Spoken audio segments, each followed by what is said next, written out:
یا پھر higher dimension کا ایکسس کی ہونے کی وجہ سے ہماری اس 3D دنیا کی ٹائم لائن کو دیکھا جا رہا ہے، جس سے حضرت خضر علیہ السلام نے مار ڈالا۔ تو اللہ تعالیٰ کی طرف سے حضرت موسیٰ علیہ السلام کی سرزنش ہوئی۔ موسیٰ علیہ السلام حالانکہ اس مقام پر پہلے موجود تھے، لیکن وہ مجمع البحرین کو نہیں سمجھ سکے کہ وہ بڑا ہو کر بد کردار اور کافر بنے گا اور اپنے والدین کے لیے فتنہ کا باعث بنے گا۔ سو رہے تھے، اس جگہ اچانک مچھلی زندہ ہو کر پانی کے اندر غائب ہو۔ بسم اللہ الرحمن الرحیم۔ سورہ کاف کی آیت نمبر 60 سے لے کر 82 تک حضرت موسیٰ علیہ السلام کے ایک سفر کا ذکر ہے کہ جس میں وہ حضرت خضر علیہ السلام سے ملاقات کرتے ہیں اور ان کے ساتھ کچھ عجیب و غریب واقعات ہوتے ہیں۔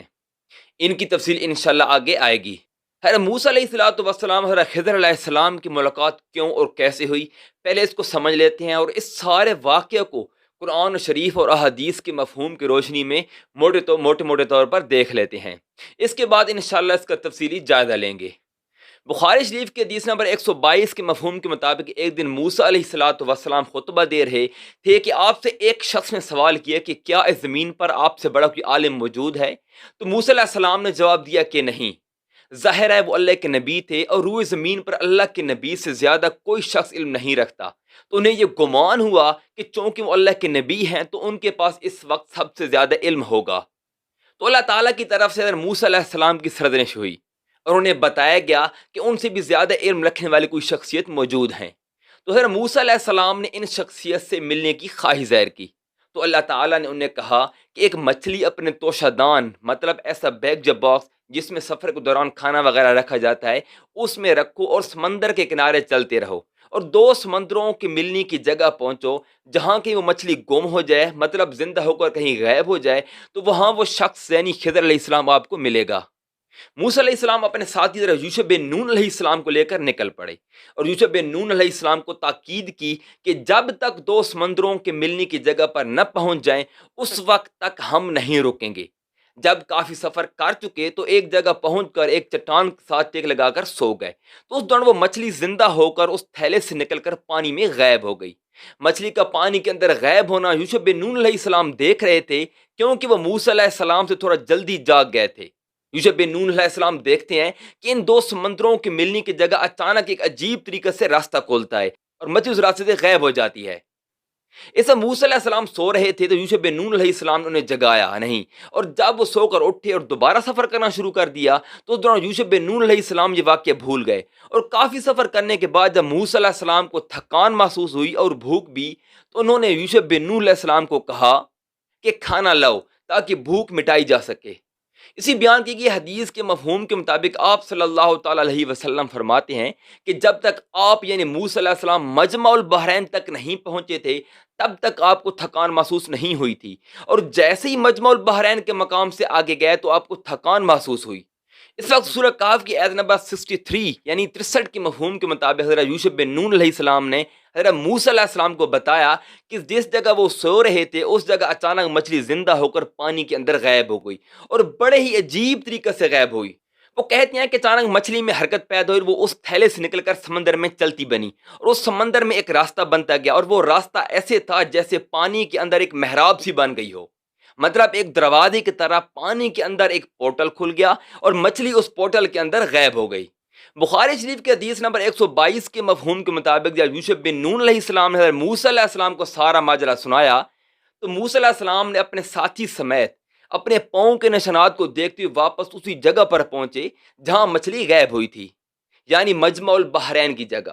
جب اس مقام پر پہنچے تو وہاں دیکھتے ہیں کہ وہاں ایک شخص کپڑے اوڑھے بیٹھا ہے، تو موسیٰ علیہ السلام نے اس شخص کو سلام کیا، تو سامنے والے شخص نے جو کہ حضرت خضر علیہ السلام تھے، انہوں نے کہا کہ تمہارے خطے میں یعنی تمہارے علاقے میں سلام کا رواج کہاں سے آ گیا؟ یہاں خضر علیہ السلام کے تعجب سے یہ بھی مراد لی جا سکتی ہے کہ سلام کرنے کا طریقہ کار خضر علیہ السلام کے ہاں کچھ الگ طرح سے ہو، جبکہ صحیح مسلم کی حدیث نمبر 6165 کے مطابق حضرت خضر علیہ السلام نے سلام کا باقاعدہ جواب دیا۔ موسیٰ علیہ السلام نے فرمایا کہ میں موسیٰ ہوں، تو انہوں نے پوچھا بنی اسرائیل کی موسیٰ؟ تو انہوں نے فرمایا جی ہاں، اور ساتھ یہ فرمایا کہ میں آپ کی خدمت میں اس لیے حاضر ہوا ہوں کہ آپ مجھے وہ علم نافع سکھا دیں جو آپ کو سکھایا گیا ہے۔ تو خضر علیہ السلام نے فرمایا کہ موسیٰ میرے پاس اللہ تعالیٰ کا دیا ہوا ایک علم ہے اور آپ اس علم کو نہیں جانتے، اور اس طرح آپ کے پاس اللہ کا دیا ہوا ایک علم ہے اور میں اسے نہیں جانتا۔ موسیٰ علیہ السلام نے فرمایا کیا میں آپ کے ساتھ رہ سکتا ہوں؟ تو خضر علیہ السلام نے جواب دیا کہ آپ میرے ساتھ صبر نہیں کر سکیں گے، اور آپ ان کاموں کے بارے میں صبر کیسے کر سکتے ہیں جو آپ کے علم میں ہی نہیں ہیں؟ میرے ساتھ رہنے کی ایک شرط یہ ہے کہ مجھ سے کوئی بات نہ پوچھنا جب تک کہ میں تم سے خود اس کا ذکر نہ کروں۔ تو دونوں چل پڑے اور ایک کشتی میں سوار ہوئے۔ کشتی والوں نے حضرت خضر علیہ السلام کو پہچان لیا اور ان سے کوئی اجرت نہیں لی۔ دوران سفر ایک چڑیا آئی اور اپنی چونچ کو ایک یا دو مرتبہ پانی میں ڈالا تو خضر علیہ السلام نے فرمایا، اے موسیٰ، میرے اور آپ کے علم کی وجہ سے اللہ تعالیٰ کے علم میں اتنی بھی کمی نہیں ہوئی ہے جتنی اس چڑیا کے دریا میں چونچ مارنے سے دریا کے پانی میں کمی ہوئی ہوگی۔ خضر علیہ السلام نے کشتی میں سوراخ کر دیا تو موسیٰ علیہ السلام نے فرمایا، کیا آپ کشتی میں سوار لوگوں کو غارت کر دینا چاہتے ہیں؟ یہ آپ نے بڑی ہی عجیب بات کی ہے۔ حضرت خضر علیہ السلام نے فرمایا کہ میں نے آپ سے کہا تھا کہ آپ میرے ساتھ صبر نہیں کر سکیں گے۔ تو موسیٰ علیہ السلام نے فرمایا کہ جو مجھ سے بھول ہوئی ہے اس کے لیے مجھے معاف کر دیں۔ اس کے بعد دوران سفر انہیں ایک لڑکا ملا جس سے حضرت خضر علیہ السلام نے مار ڈالا۔ تو حضرت موسیٰ علیہ السلام نے فرمایا کہ آپ نے ایک بے گناہ شخص کو مار ڈالا، یہ آپ نے بڑا ناپسندیدہ کام کیا ہے۔ تو خضر علیہ السلام نے فرمایا کہ میں نے تم سے کہا تھا کہ تم میرے ساتھ صبر نہیں کر سکو گے۔ تو پھر حضرت موسیٰ علیہ السلام نے فرمایا کہ اس کے بعد اگر میں آپ پہ اعتراض کروں تو آپ مجھے اپنے ساتھ نہ رکھیے گا۔ پھر وہ آگے چل پڑے اور ایک گاؤں میں پہنچے اور وہاں کے لوگوں سے کھانا طلب کیا۔ انہوں نے انکار کر دیا۔ وہاں انہوں نے دیکھا کہ ایک دیوار خستہ حالت میں موجود تھی، گرنے کے قریب تھی۔ تو حضرت خضر علیہ السلام نے اس دیوار کو درست فرما دیا۔ تو موسیٰ علیہ السلام نے فرمایا کہ آپ چاہتے تو اس دیوار کو ٹھیک کرنے کے بدلے اجرت میں کھانا لے لیتے۔ تو اب کی بار خضر علیہ السلام نے فرمایا، اب تجھ میں اور مجھ میں علیحدگی ہوگی، اور جن باتوں پر اب صبر نہیں کر سکے تھے میں آپ کو ان کے بارے میں بتا دیتا ہوں۔ جو کشتی میں نے خراب کر دی تھی اس کی پیچھے حکمت یہ تھی کہ وہ کشتی غریب لوگوں کی محنت مزدوری کا ذریعہ تھی، اور اس طرف ایک بادشاہ رہتا تھا جو ہر ایک کشتی کو زبردستی چھین لیتا۔ تو میں نے اسے عیب دار کر دیا تاکہ وہ بادشاہ اس کشتی کو غصب نہ کر سکے، اور وہ بچہ جس میں نے قتل کیا مجھے اندیشہ ہو کہ وہ بڑا ہو کر بد کردار اور کافر بنے گا اور اپنے والدین کے لیے فتنہ کا باعث بنے گا۔ اس کے بدلے اللہ تعالیٰ ان والدین کو ایک نیک صالح بچہ عطا فرمائے گا۔ اور وہ دیوار یتیم لڑکوں کو تھی اور اس دیوار کے نیچے خزانہ دفن تھا۔ ان بچوں کا والد ایک نیک بخت آدمی تھا، اور رب نے چاہا جب وہ بچے جوانی کو پہنچیں گے وہ اپنا خزانہ نکال لیں گے، اس لیے میں نے وہ دیوار ٹھیک کر دی تاکہ صحیح وقت آنے پر وہ بچے اس دیوار سے اپنا خزانہ نکال لیں۔ اور یہ پروردگار کی مہربانی ہے کہ یہ کام میں نے اپنی طرف سے نہیں کیے بلکہ اللہ تعالیٰ کے حکم اس کی مرضی کے مطابق کیے ہیں۔ ان باتوں کی حقیقت یہ ہے کہ جن پر آپ صبر نہیں کر سکے تھے۔